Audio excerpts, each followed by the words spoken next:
Excellent. Well, welcome everybody. It is my absolute pleasure to be joined today by Ryley Heap, who was last week awarded the EDA Rising Star in Economic Development Award in the EDA National Economic Development Awards for Excellence. This award recognises outstanding achievement by a young emerging leader in the economic development profession. Now, it is my pleasure to welcome Ryley Heap today to have a chat about his work as a Tourism Development Officer at developing East Arnhem deal. Ryley is leading the growth of the tourism industry by working collaboratively with stakeholders and traditional owners in East Arnhem. Welcome, Ryley, and congratulations. Thank you very much. It's an honour to be here, and it's an honour to be recognised for the work that I do. The work that I love to do. Great. Well, let's start with the basics. Where exactly are you based? So I'm based in Nhulunbuy, northeast Arnhem Land in the Northern Territory. So approximately an hour's flight from Darwin, an hour and a half from Cairns, but in the midst of Arnhem Land. Wonderful. Such a beautiful, unique and remote region. In the work that you're doing, what are the biggest challenges in working in economic development in a region like that? Absolutely. So I think one of the biggest regions is the area that we operate. It is very remote. There's one road in, one road out. It's a dirt road, 600 kilometres of dirt connecting to the Stuart Highway. Have you become a very proficient four-wheel drive driver? I'm still learning. It's a challenging road to drive at times, particularly during the wet season, but certainly learning how to operate a four-wheel drive coming up from Victoria. So that road, I guess, is our primary lifeline in getting a lot of our traffic in, a lot of our tourists in, a lot of our freight. And if freight cannot come across that road, it'll be barged in from Darwin. And we get a little bit through on the airlines as well. So access to the region and access to our communities outside of Nhulunbuy is a big challenge in growing our industries. I guess the other big challenge for the region is industry housing. So Nhulunbuy is quite unique in the way that it's set up. It's a mining town and it is owned and run by Rio Tinto. And so a lot of the planning processes, not just in Nhulunbuy, but around the region, I guess are a lot different to a lot of other jurisdictions in Australia. And industry housing is a big issue for us because there's a lot of businesses here that want to grow and are looking to expand. However, they don't have access to the housing to actually put their staff in so they can grow their businesses. So they're two of the issues that we're working through at the moment. Yeah, right. That's pretty complicated. And so what are the things being put in place to overcome that impediment? So in terms of the road, recently it was announced by the Northern Territory Government and the Commonwealth Government a $225 million commitment to seal part of that road. It will only be a partial seal, but we're advocating very strongly along with our regional stakeholders to see whether we can seal, get the funding to seal that entire part of the road. And then a lot of advocacy around industry housing and planning processes to actually grow the amount of housing stock in the region that is available for businesses to expand.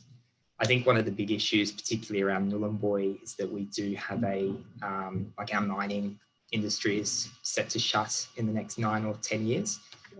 So a lot of our housing stock that is currently used as part of the mining industry will be vacated in 9 or 10 years. So it's that, I guess it's the difficulty of looking at seeing whether we can grow some of our industry housing in the short term, while also recognising that there's going to be looking like some housing, quite a significant housing availability post-mining as well. Yeah, as things transition. Yeah. And again, quite unique challenges that you face. The unique region. yeah, absolutely. You must get sick of saying that, like we're all a bit sick of saying this year that it's unparalleled, unprecedented. Yeah, absolutely. Look, with your application, Ryley, the judges were very impressed with the way that your work really reflects that commitment to driving meaningful employment with broad benefit to local communities. Obviously, you're in an area that has been heavily reliant on the resources sector, but you are really looking at opportunities around diversification and development that really does have positive social impact as well.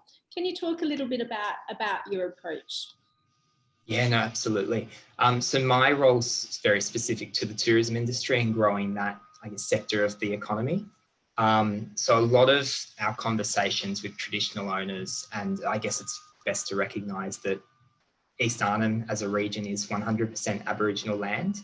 So a lot of the development, or all of the development, is development by consent, and must go through traditional owners to make sure that they're happy with any developments that are happening on their land.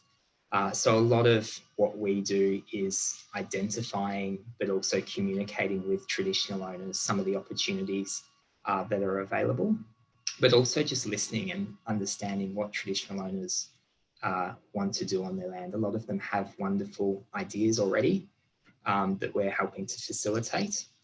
And we're just there really to help them in the best way possible. A lot of our conversations with traditional owners, particularly around tourism, identify that there's broad benefits in terms of cross-cultural engagement, for learning, and I guess just enabling Balanda, which is the Yolngu Matha word for Europe, people of European descent, to Balanda and Yolngu to work together, to live together and learn together and learn about both cultures in the same way. That's wonderful. Now, there was a fair bit of press about how COVID provided an opportunity for local musicians from East Arnhem recently. We're always looking for some good stories around how we've all experienced shutdowns. Tell us a little bit about what's been happening in the music scene there. Absolutely. So for about 3 months this year, East Arnhem land was shut off from the rest of the Northern Territory. So most of the Northern Territory was divided up into biosecurity zones to make sure that if COVID did get to the Northern Territory, that it wouldn't spread across the different regions. So East Arnhem was, I guess, for 3 or 4 months isolated from the rest of the Northern Territory. And within the region, various communities were isolated from each other. So for example, I'm in Nhulunbuy. We were not actually able to travel within the region during the lockdown period. So that created a lot of difficulties, particularly in community, around being able to share culture.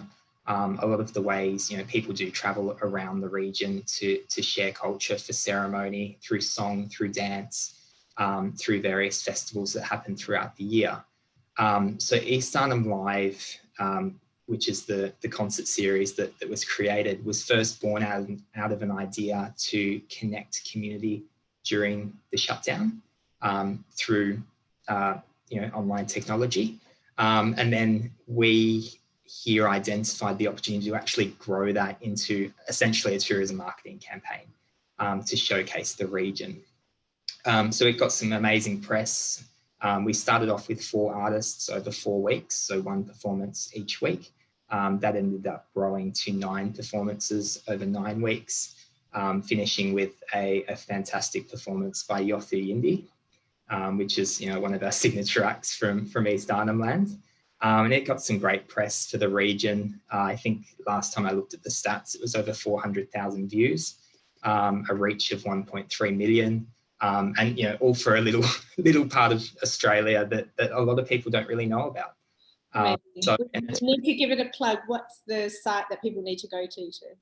So if anyone's interested, just Google East Arnhem Live. It should be the first result there. All the performances are online, and they showcase the region and also the musicians. And they came together. You can see the progress as we were figuring out what we were doing from our end, and you can see the quality increase over each year, over each week as well. So it was all hands on deck at the time. It was sort of just, let's go, let's go, let's go. So you can see the progress that we've made from our end. But we were very proud, and I think it really gave the community an opportunity to connect over COVID, but also gave us the opportunity to put us on the map a little bit. Absolutely. It's such a great initiative.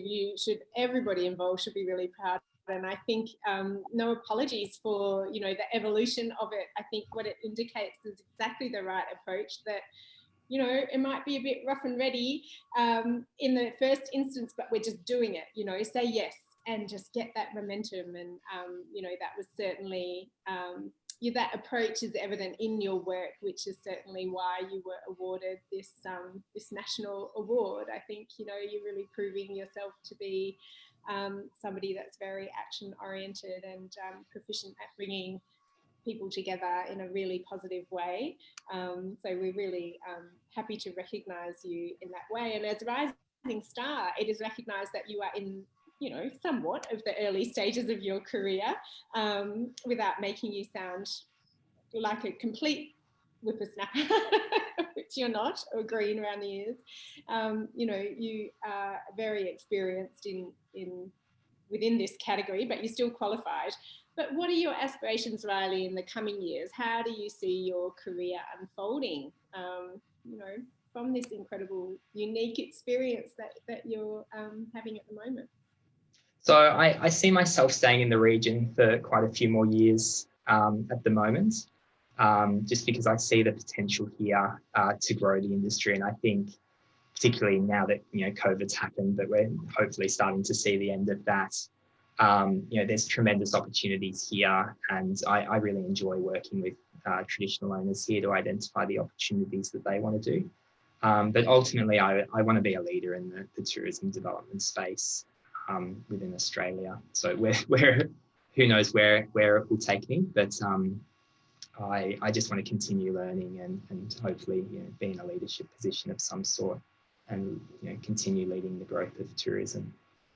Well, I have no doubt that you will achieve that aspiration. And look, we're so pleased to have you as part of EDA, and on behalf of the judges, congratulations once again. And we could talk all day, and I know that there'll be a lot of interest to sort of drill into the work you're doing there. So perhaps we'll set up a more detailed webinar and just track your progress and learn from the experiences that you're having. But thank you again for joining us today. Your trophy should be making its way up to you. Probably on the barge. It's taking a little bit longer than the recipients. But look, thanks again, Ryley. Take care, and we'll speak again soon. Thank you very much. And just while I've got you too, I'd just like to acknowledge Bo Reid from the City of Parramatta for his recognition as well. Seems like it was quite a tight competition, so I'd just like to acknowledge him and his progress and his initiatives. Absolutely. Thank you. Yes, it was the closest result that EDA has ever had in any award category. So we were pleased to be able to provide him with a highly commended trophy, which is probably in Parramatta, it's probably already arrived, right? Yeah. Well, thanks again, Ryley, for joining us. Thank you very much. It's an honour.